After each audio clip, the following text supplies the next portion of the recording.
부흥성회는요 뜨거워야 됩니다. 아멘. 교회가 부흥되려면 세 가지가 뜨거워야 된대. 아멘. 뭐가 뜨거워야 돼? 찬송이 뜨겁고 기도가 뜨겁고 말씀이 뜨거워요. 아멘. 아멘이 풍성할 때 하나님의 역사는 오늘도 동일하게 증거될 줄로 믿습니다. 아멘. 자, 먼저 말씀을 보겠습니다. 요한계시록 1장 3절 한 절만 우리 같이 보겠습니다. 요한계시록 1장부터 22장인데요. 1장 3절만 우리 함께 말씀을 같이 합독으로 말씀 받겠습니다. 3절 시작. 이 예언의 말씀을 읽는 자, 듣는 자, 그 가운데 기록한 것을 지키는 자는 복이 있나니 때가 가까웁니다. 아멘. 아멘. 저의 소개를 잠깐 합니다. 시간 구애 없죠? 네. 시간 구애 없어서 기도원 가면 얼마나 은혜스럽고 감사한지 몰라요. 저는요 황해도 신천군 온천면 장제리 하동 이사이 번지가 저희 원적입니다. 김익도 목사님이 세운 신천 장로교회 초대 집사님으로 우리 할아버지의 어머니니까 증조 할머니가 집사님으로 이제 외국 선교사의 전도를 받고 신앙생활을 시작했습니다. 저희 할아버지는 장로님이셨는데요. 1.4.5태 때 북한에서 신앙생활을 자유롭게 할 수 없어서 길게 제 소개를 못합니다만은 남한으로 피난 나왔어요. 아들 둘, 딸 둘 데리고 1.4.5태 때 피난 나왔어요. 그리고 배를 타고 당진항에 내렸어요. 당진항에서 좀 올라오니까 평택입니다. 그래서 평택에서 피난민 마을 약 75가구가 모여서 피난민촌을 만들고 거기서 교회를 흑벽돌로 지어서 지금도 있습니다. 고독 반석교회라고 그 교회를 세우시고 그리고 저는 거기서 뱃속에서부터 믿고 태어났습니다. 그리고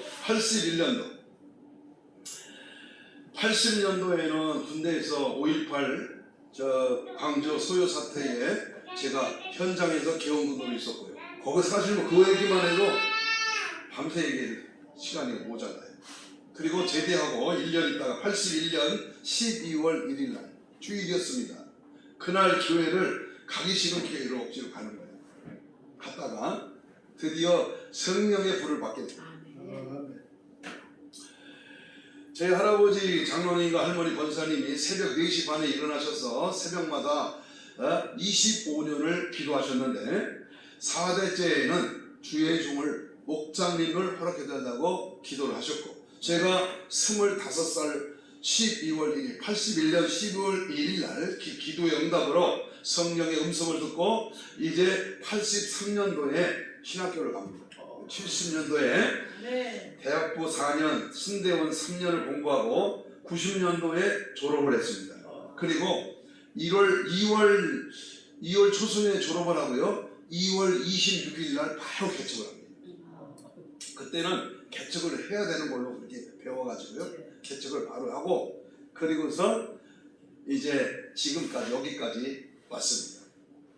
하나님은 이 모양 교명으로 훈련하고 연단하고 또 하나님의 사람으로 만들고 귀한 일을 감당하기 위해서 2000년도 조금 전에 부흥사로도 부르시고 그래서 또 부흥사 일도 하고 목회도 하고 이제 천안에서 서울로 서울에서 하남시로 하남시에서 다시 천안으로 와서 지금 이제 교회 성전은 음봉 예수사랑교회로 이제 2층으로 빨간 벽돌로 이렇게 지어져 있는 그런 교회로 하나님이 허락하시고 또 천안 시내에서는 천안 전철역에서 걸어서 한 10분 거리밖에 안 되는 거기에 예심치유 영성원이라고 하는 그 영성원을 또 허락해 주셔서 우리 아내인 김수인 목사님이 이제 영성원 원장으로 이제 하나님의 일을 감당하고 있습니다.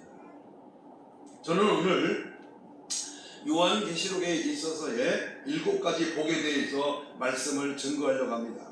우리가 잘 알듯이 구약의 축복, 구약의 복은 보여지는 복입니다. 유명한 말씀 있죠. 신명기 28장 1절 이하로 내가 삼가 내 하나님의 말씀을 듣고 순종하면, 삼가 듣고 지키면, 규례와 법도와 율례와 하나님의 말씀을 지키면 내가 들어가도 나가도 복을 받고 범사가 잘 되고 또 떡반죽까지 복을 받는다. 이렇게 대표적으로 구약의 복은 순종하면, 하나님을 잘 경외하면 우리 하나님이 복을 준다. 이렇게 아브라함의 복, 이삭의 복, 야곱의 복, 요셉의 복에 이르기까지 구약의 모든 성경은 장차 오실 예수를 말하지만 그 내용은 바로 보여지는, 믿어지는, 순종하면, 경외하면 그러면 복을 준다. 이렇게 구약의 복은 말씀합니다. 그런데 신약에 와서는 언약의 복입니다. 언약. 하나님의 말씀을 듣고 예수 그리스도를 모시고 그분의 말씀의 뜻을 따라 네가 살면 약속한 대로, 언약하신 대로 우리 하나님은 복을 준다 그랬어요. 그 대표적인 복이 마태복음 5장에 나오는 팔복이죠. 팔복. 심령이 가난한 자는 복이 있다. 애통하는 자는 복이 있다. 또는 온유한 자는 복이 있다. 이렇게 우리 사람의 심령, 우리의 영적인 상태가 하나님 말씀 속에서 붙들리고 주님의 은혜로 살면 그것이 영적인 복으로, 언약하신 복으로 하나님이 주신다. 이렇게 신약에서는 이러한 복을 팔복으로 예수로 말미암는 축복을 말씀합니다. 자, 그러면 요한계시록 장차 될 일입니다. 속히 될 일. 호련히 갑자기 도둑같이 오실 주님의 약속의 재림의 예수님은 마지막 종말의 때에 우리에게 7가지 복을 말씀합니다. 저는 7가지 숫자를 따서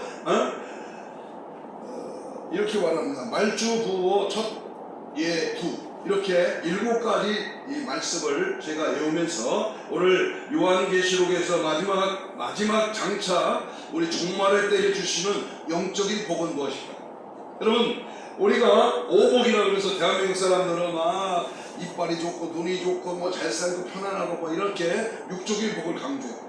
또 우리 한국 사람들은 모두가 복을 좋아하기 때문에 뭘 드리고 바치고 심고 뭘 해야 그냥 받는 그런 축복을 늘 꿈꾸고 왔습니다. 여러분, 복은요, 복받을 짓을 해야 복을 주는 거예요. 내가 그 사람에게 복을 주면, 하나님의 복을 주면 그 복을 감당할 수 있는 은혜와 믿음이 있어야지. 만약에 예수도 안 믿고 이 세상 거부가 되고 하나님 없이 잘 되기만 하면 그 인생은 뭐예요? 빨리 부자 되고 빨리 죽어 지옥 가는 거예요. 우리는 하나님 앞에 영적인 복을 받아서 주님이 갑자기 이 땅에 다시 재림하실 때에 우리 주님을 맞이할 수 있는, 다시 말하면 데살로니가전서 4장 16절 이하에 보면 바로 주님이 공중 강림하실 때에 우리 죽은 자가 먼저 일어나고 살아있는 자는 부활체로 변하며 공중으로 끌어올려. 그래서 계시록 19장 9절 이따가도 나옵니다만은 천국의 혼인잔치에 창함을 받은 자가 복이 있다 했어요. 그러니까 시시하게 땅의 것, 육적인 것, 우리 이 몸뚱이가 좋아하는 그런 육적인 복을 말하는 게 아니고 영적인 복이 되면 요한삼서 2절같이 영혼이 잘 되며 범사가 잘 되고 강건하여 생명을 얻되 풍성이 얻는다고 했는데 우리가 영적으로 부유해져야 됩니다. 영적으로 무장해야 됩니다. 영적으로 하나님 앞에 영적인 복을 우리가 받으면 육신적인 것은 달라고 안 해도 주님이 저절로 주시는 거예요. 아멘. 그래서 오늘 저는요, 과연 진정한 복이 무엇인가, 이 시대의 복의 개념이 무엇인지를 알아야 됩니다. 누가복음 12장에 보면 어리석은 부자가 그 해에 소출이 풍성해요. 그래서 창고도 짓고 또 쌓을 곡식도 저장하고, 야, 이제 여러 해 동안 먹고 마시고 쉬고 놀자, 참 풍요로운 그런 축복을 받았다. 그랬을 때에 우리 주님 뭐라고 했습니까? 오늘 밤에 내 영혼을 부른다며 너의 재물은 누구의 것이 되겠느냐. 누가복음 16장에 부자와 나사로의 얘기가 있습니다. 부자도 죽고 나사로도 죽었어. 그런데 부자는 뭐예요? 매일 연락하며 즐기며 놀며 마시며 장구치고 노래하며 춤추며 즐기다가 그도 죽어 어디 갔다? 음부 지옥에 갔다. 나사로는 거지였지만은 그가 하나님 앞에 바른 믿음을 가지고 비록 이 땅에서는 가난하고 거지요 헌대를 알았던 병자였지만 그가 죽어 어디 갔다? 아브라함의 품인 나곤에 갔다. 돈 많고 부유하고 잘되고 형통하면요 등 따숩고 배부르면요 예수 안 믿습니다. 여러분 코로나 2년 3년 지나면서 많은 사람들의 신앙이 들통이 났어요. 어려울 때 힘들 때 안 될 때 괴로울 때 주님을 찾는 게 아니라 편안하게 비대면이 성경에 어디 있어요? 비대면. 자기 인본주의로 자기 마음대로 자기가 원하는 대로 신앙생활했어요. 그래서 통계적으로 저는 정확히 모르지만은 50% 이상이 지금 교회를 안 나온다. 나와도 교회를 다녀도 이제 그냥 대충 적당히 교회 다니면 천국 가겠지. 한 번 구원은 영원한 구원인데 따는 당상인데 그냥 교회만 다니면 천국 가겠지. 아닙니다. 두려움과 떨림으로 날마다 구원에 이르도록 우리가 힘쓰고 날마다 회개하고 날마다 말씀 붙들고 날마다 기도하면서 영적으로 보장해야 겨우 턱걸이에서 하나님의 나라에 천국에 갈 수 있지. 그냥 가는 거 아닙니다. 천국 가는 게 만만하지 않습니다. 그래서 오늘 저는요 이 계시록에 나오는 7가지 복을 잘 우리 생활에 우리의 삶에 마지막 때 준비한다면은 하늘나라 천국은 물론이요 이 땅에서 영적 부여와 함께 내게 필요한 모든 것은 하나님이 허락해 주실 줄로 믿습니다. 아멘. 첫째로 보면은 우리가 오늘 본문에 읽었듯이 3가 2 하나님의 말씀을 듣고 읽고 그 가운데 기록한 것을 지키는 자가 뭐가 있다? 복이 있다. 그 다음 말도 중요합니다. 때가 가까우리라. 아멘. 첫째 계시의 실복은요 말씀을 지키는 자가 복이 있는 겁니다. 여러분 말씀을 지키려면 말씀을 먼저 읽어야 됩니다. 여러분 하나님의 말씀은 영적인 양식이잖아요. 그래서 영의 말씀을 우리가 하루에 몇 장씩 정해놓고 시간을 들이고 하나님 앞에 많이 말씀을 읽어야 돼요. 그런데요 요즘 말씀을 읽지 않는 시대가 왔어. 핸드폰에 담아놓고 필요하면 자기의 필요한 말씀만 찾아보고. 여러분 우리는 영의 양식을 하루에 시간을 투자해서 많은 말씀으로 우리는 살아가야 됩니다. 제가 천안에 어느 여자 목사님이 목회하는 그 교회에 부흥성회가 있어서 제가 갔습니다. 갔는데 그 교회 강사 목사님이 통합축 은퇴 목사님이 지금 작년에 은퇴했으니까 71세랍니다. 근데 자기는 은퇴하고 더 바쁘대요. 부흥회를 여기저기서 불러대는데 얼마나 바쁜지 그냥 매일 월요일부터 토요일까지 쉴 날이 없대요. 그래서 거기 와서 목금토 3일을 부흥하는데요. 제가 금요일날 낮에 갔나 이제 하도 문자가 오라 그래서 갔어요. 갔는데 그 목사님에게 은혜 받은 말씀이 있어요. 그 말씀은 그 목사님은요 새벽에 일어나면 강단에서 하나님 앞에 이렇게 기도한답니다. 하나님 오늘은 성경을 어디를 볼까요? 이렇게 물어본대요. 그러면 하나님이요 예를 들어서 창세기를 읽어라 이런 감동이 온대요. 그러면 창세기를 펴놓고 1장부터 50장까지 성경을 읽는답니다. 그런데 2시간 걸린대요. 2시간 1장부터 50장 빠른 속도로 막 이렇게 정독하면 2시간 걸린대요. 그러면 2시간을 딱 읽으면 1장부터 50장에서 레마로 주신 말씀이 딱 한 절을 주신답니다.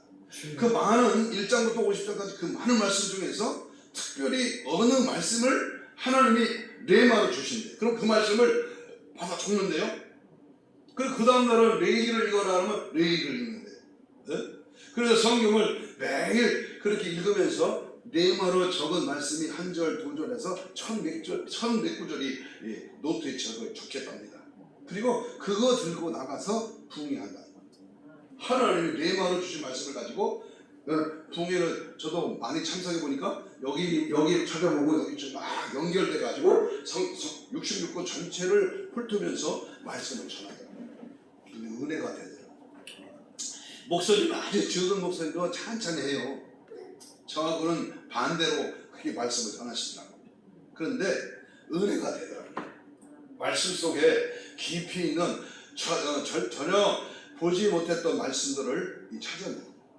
그 마태복음에 보면 누가복음인가 보면요, 제가 두 구절을 받아 적었는데요. 거기 보면요, 바리새인은 뭐가 없다?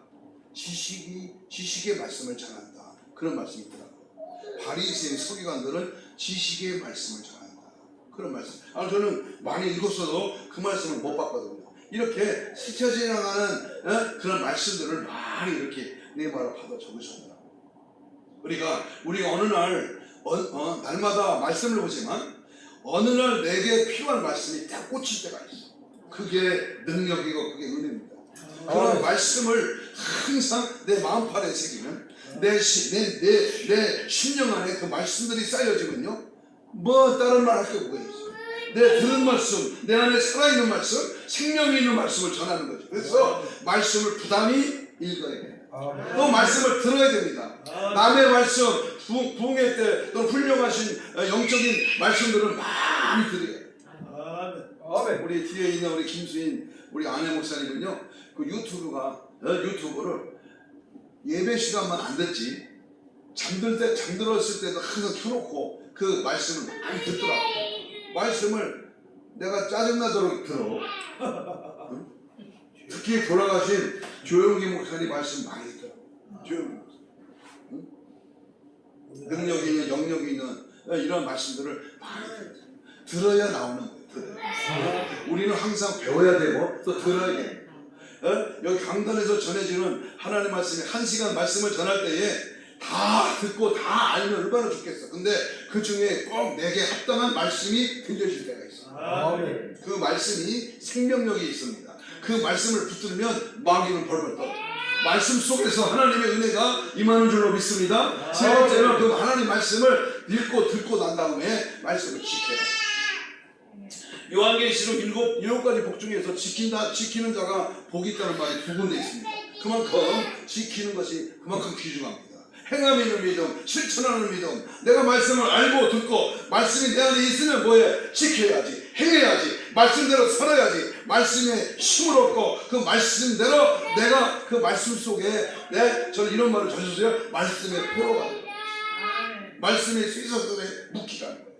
그 말씀이 나를 지배하고 다스리고 내 입에서 무슨 손흥민이 골 입는 게 뭔 상관이 있어. 내 입에서 예수가 나가고 말씀이 나간다. 다른 사람의 뭐 스펙이 좋고 박사학위가 몇 개고 내가 어떻고 굉장하지만 말씀이 그 입에서 생명이 있는 불의 말씀이, 능력의 말씀이 나간다면, 그리고 그 말씀이 지켜 행한 열매가 나타나는 증거가 있다면 얼마나 그것이 큰 복입니까? 그래서 첫 번째 복은 말씀을 지키는 자가 복. 여러분, 하나님의 말씀을 지켜야 됩니다. 생명력을, 목숨을 걸고 주님이 악한 사단이, 공산당이 내 목에 칼이 들어와도 나는 하나님 말씀대로 나는 살겠습니다 하고 기꺼이 목숨을 내걸 수 있는 생명력 있는 순교의 신앙, 절대의 신앙, 믿음의 말씀에 우리가 삶을 통해서 나타나는 열매가 가득 차야 될 줄로 믿습니다. 두 번째는 시간이 없어서 6까지 다 하려면 시간이 없으니까 막 건너뜁니다. 두 번째는요, 주 안에서 주는 자가 복입니다. 14장 13절입니다. 한번 같이 읽겠습니다. 14장 15절. 13절. 14장 13절입니다. 요한계시록 14장 13절. 같이 봅니다. 계속 1호까지 살펴볼 겁니다. 두 번째 주시는 계시의 복, 두 번째 14장 13절. 시작. 또 내가 들으니 하늘에서 음성이 나서 이르되 기록하라. 지금 이후로 주 안에서 죽는 자들은 복이 있도다 하시매 성령이 이르시되 그러하다. 그들이 수고를 그치고 쉬리. 이는 그들의 행한 일이 따름이나 하시더라. 아멘. 네, 그러니까 주 안에서 죽는 자 쉽지 않습니다. 이것도. 여러분, 저는 얼마 전에 두 분의 임종을 지켜보고 그리고 장례식에 참여한 적이 있어요. 한 사람은 저희 아내 되는 김수희 목사님 바로 밑에 남동생 61세의 폐암으로 죽었어요. 여기 천안의료원에서 죽었습니다. 거의 매일 그 신방을 갔어요.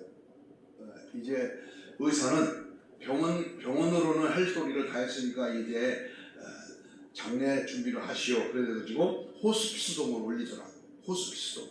호스피스돔을 올리면 거기서 이틀 안에 다 죽습니다. 그리고 영안시로 내려가요. 그런데 이 친구는 열흘 됐는데도 안 죽어. 열흘 돼도 안 죽어요. 그래서요, 왜 안 죽나 생각을 해봤어. 제가요, 유명한 부흥사 3분을 모신 거예요. 한 분 가서 기도해주고, 또 며칠 있다 기도해주고, 또 며칠 있다 기도해주고. 유연도 목사님 40년 부흥사 모시고 갔고, 또 요즘 한참 나가는 안영 목사님 모시고 갔고, 그리고 그 주위에 귀신 잘 쫓는 힌두산 기도원 윤석정 목사님, 매제 네? 그분 최두소 목사님이라고 그분 모셔다가 또 기도를 받고, 그러니까 죽을 것 같은데 안 죽고, 저는 뭐 가서 막 그냥 막 못 알아보니까 막 기회가 되고 막 예수로 일어나라 걸어라 막 명령하고 그러니까 그랬더니요, 그 아내가 권사인데 김귀자 권사인데 전화가 왔어. 안 되겠다고 애처로서 못 보겠다고 의사하고 이제 상담하고 이제 산소호흡기를 띄었다. 그래서 산소호흡기를 띄니까 그날로 죽었어. 그동안 제가 가면서 계속 그 환자를 보면서 편안히 천국에 가는 것을 봤습니다. 여러분, 우리가 죽을 때 잘 죽어야 돼요. 기껏 믿다가 외면하고 싫어하고 예수 부인하고 죽는 사람 많습니다. 저는 장례식에 가서 설교할 기회가 있으면 꼭 이 14장 15절 14장 13절 이 말씀을 꼭 증거합니다. 주 안에서 죽어라. 주 안에서 죽는 자가 복이 있다. 그 다음 말 중요합니다. 근데 그들의 수고가 그치고 시린이 그 행한 일이 따릅니다. 내가 이 땅에 살면서 행한 대로 받는 겁니다. 심은 대로 거두는 겁니다. 드린 대로 하나님이 내려오는 겁니다. 그래서 그 행한 일에 따름으로 내가 죽었는데 주 안에서 죽었다. 그것이 복이라는 겁니다. 히브리서 9장 27절에 보면 사람이 한 번 죽는 것을 정하신 것이 그 후에는 뭐가 있다? 심판이 있다. 심판. 이 심판이라는 말이 참으로 무섭고도 은혜된 말씀입니다. 여러분, 심판대 앞에 섰을 때에 고린도 후서 5장 10절과 전도서 12장 14절에 보면 예수 그리스도 안에서 내 모든 행위가 낱낱이 심판대 앞에서 드러나리라. 여러분, 우리가 숨쉬는 거, 내가 꿈속에서 아니면 아무도 없는 곳에서 한 모든 행함은 다 하나님이 감시 카메라로 우리를 입력하고 계십니다. 누구를 속이고 누구가 안 본다고 다른 짓 할 수 있겠어요? 시편 139편에 보면 내 안고 일어섬을 아시고 내 심장 피부까지 아시는 절대 능력의 그 하나님의 그 눈동자 앞에 우리는 어떻게 거짓과 불의와 우상숭배와 세상 것에 착각할 수가 있겠습니다. 그래서요, 우리는요 항상 천국을 바라보면서 믿음과 행위가 일치되고 항상 하나님의 은혜의 말씀 속에 믿음으로 살아야 됩니다. 저는 마태복음 24장 25장을 즐겨 읽습니다. 24장 종말장에 보면요 5절에 보면 사람의 미혹을 조심하라. 사람이 너를 꼬시는 거예요. 이단입니다. 사입입니다. 적그리스도 거짓 선지자입니다. 이 마지막 때요 얼마나 우리의 신앙을 타락시키고 기도하지 못하게 천국 가지 못하게 말씀대로 살지 못하게 얼마나 유혹하고 미혹합니다. 현대판